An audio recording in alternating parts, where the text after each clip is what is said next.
Okay guys, so today we're going to do a practice in rhetorical analysis. I warn you, my video skills are less than stellar, so bear with me. And yes, I'm cheesily reading from a script, but that's only because I'm a little worried because it's my first video attempt, and I also want to make sure that I include everything in this video that I want to touch on. So, because of that, I will make this script available to you if you'd like it. Just email me. Throughout the video, you will notice that I ask you to take some notes. When I do that, I expect you to pause the video and actually take notes. You should watch this video and the video embedded in this video many times. Rhetorical analysis takes effort. It's not a one-and-done kind of assignment. So you should also pay attention because this is leading up to a rhetorical analysis assignment that you will have to do on your own. It's the same type of analysis that I will be demonstrating today. If you have any questions, please send me an email. I know this stuff can be tricky, but if you pay attention to the strategies I use, you will be much more prepared to write your own rhetorical analysis.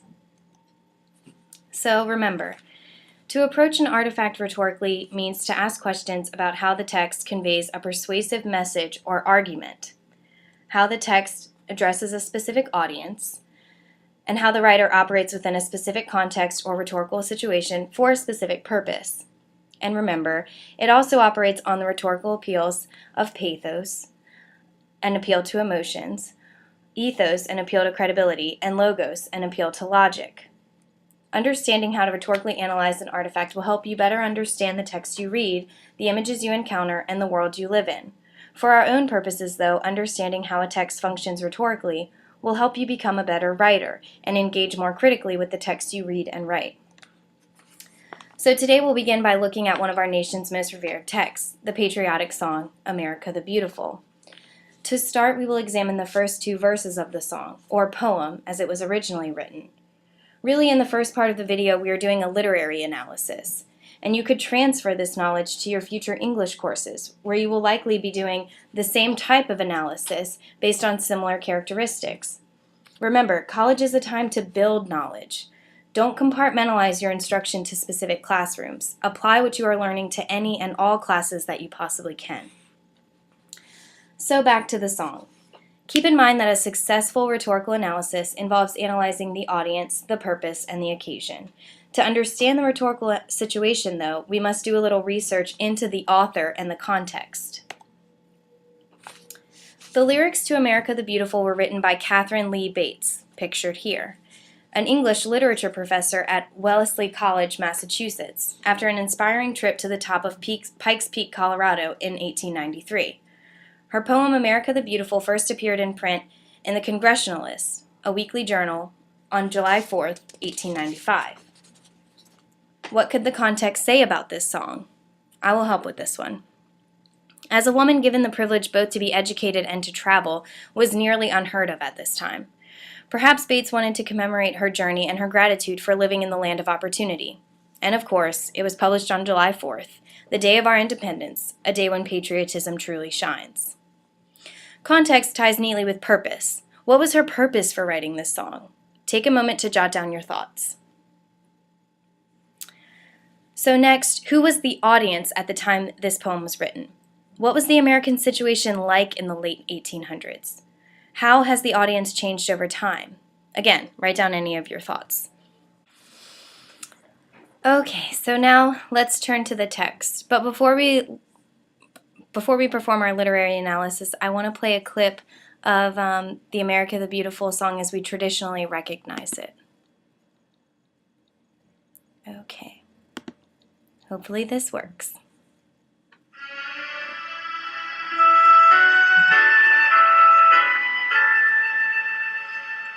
Beautiful for spacious skies, for amber waves of grain, for purple mountain majesties above the fruited plain.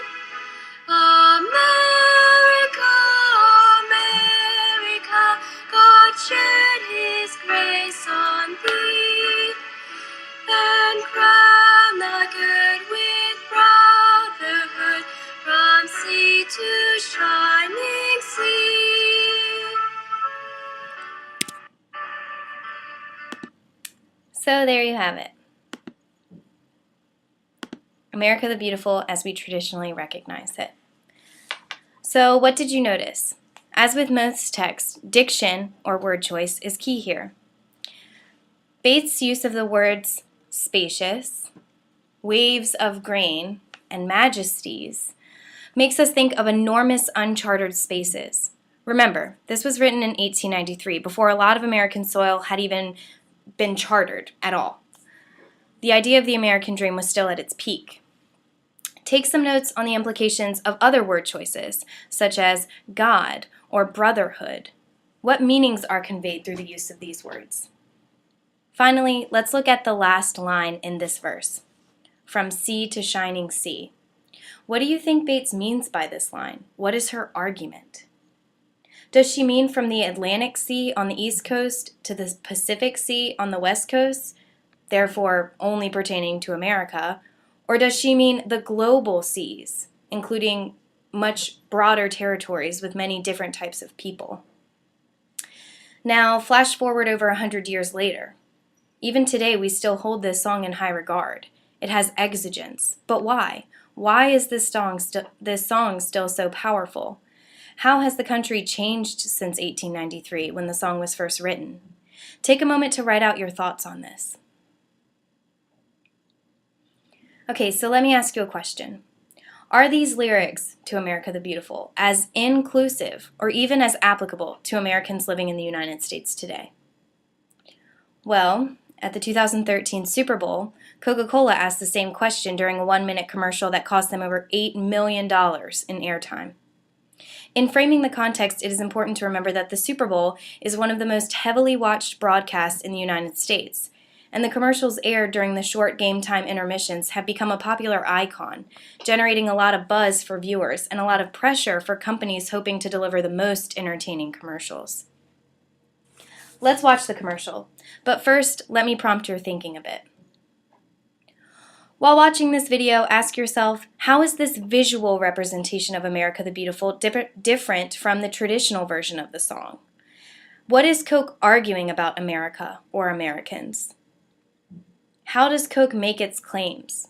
What does this do to our perception of the song, or of America, or of Coke as a company? So now we will watch the commercial. Please feel free to re-watch this commercial as many times as necessary to answer the questions I've asked of you. Attempting a rhetorical analysis is difficult, but the more notes you take on your observations, the better prepared you will be to analyze the meaning of those observations. Of course, this also applies to your own rhetorical analysis. You should take a lot of notes on whatever artifact that you choose to look at. It will help you, I promise. Make sure your volume is on and you are prepared to pause and play as needed. Here we go.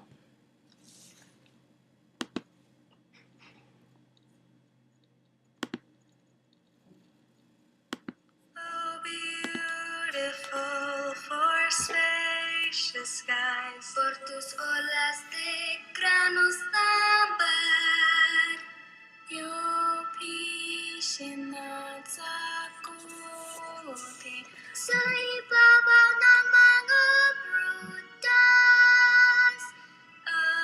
America, America, God shed His grace on thee. Orba hijre ke saath aaj tera cha, tu la mer priya. Tu verrières tirotard from sea to shining sea.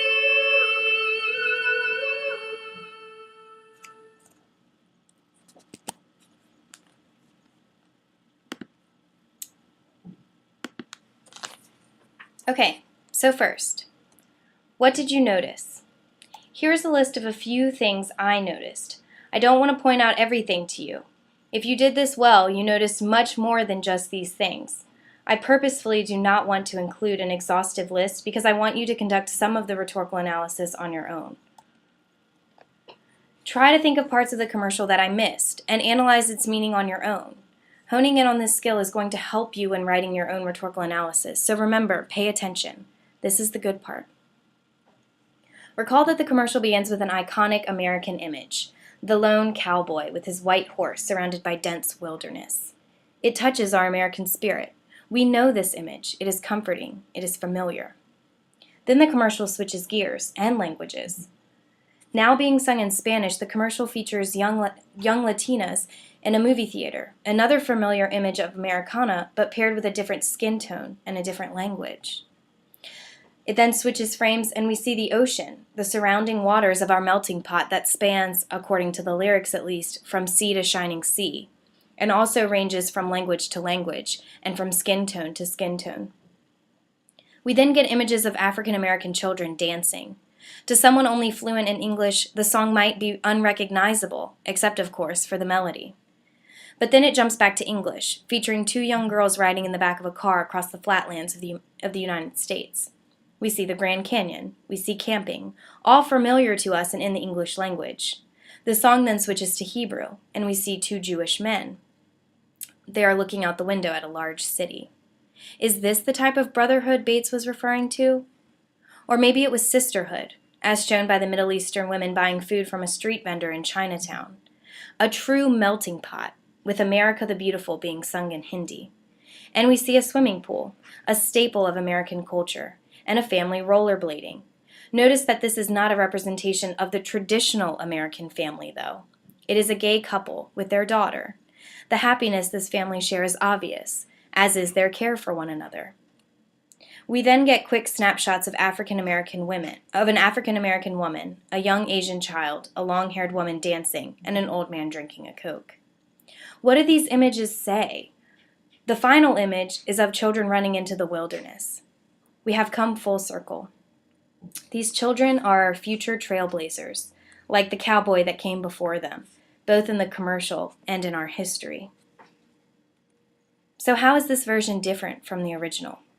Most noticeably, it is sung in different languages. It highlights the diversity of America, and it uses visual representations that may go against many of the social norms people have who are viewing this commercial. One could argue that this is Coke's way of representing the true identity of America in 2014. For some, this identity is a source for inspiration. For others, it is a source for outrage and hatred. Which leads us to the public responses to this commercial. I will warn you, this slide may be offensive.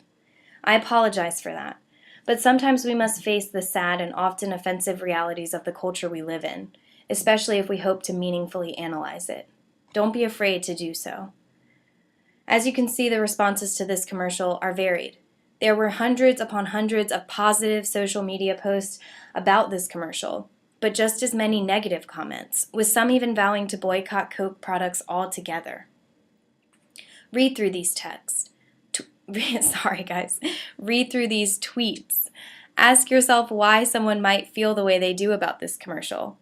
What stance do you align with? What underlying values or beliefs do these tweets reveal? Do you think racism is still a problem in the U.S.? Where does racism come from? Do you think this commercial is Coke's attempt to eradicate racism, or at least highlight the prevalence of racism today? Take a moment to jot down your thoughts.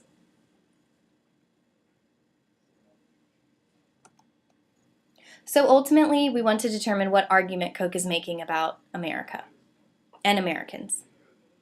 And we must support our claims with evidence from the commercial. Note, this is key to a rhetorical analysis. You must ground your points in evidence from the original text. It is not enough to simply say that Coke is arguing about racism. You must fully define Coke's argument and support your definition with evidence from the commercial, as we are about to do. The same goes for your own rhetorical analysis, guys. You need to come up with a thesis that is grounded in evidence from the actual text. It's not enough just to simply make observations. You have to analyze them and figure out what the greater significance is of those observations. Okay, so we'll get back to Coke. First, Coke seems to be arguing that America is a melting pot, as shown through the many different races, ethnicities, and languages shown in the commercial. Second, Coke seems to argue that the language of America is not one that is universally accepted for every American. The evidence for this is that the 7 languages used to sing this song are all blended together. It isn't clear which language is accepted as the true American tongue. We notice the transition, but does the introduction of a new language make it any less recognizable or beautiful? These are types of questions you need to hash out when writing a rhetorical analysis. Third, Koch's argument seems to be that the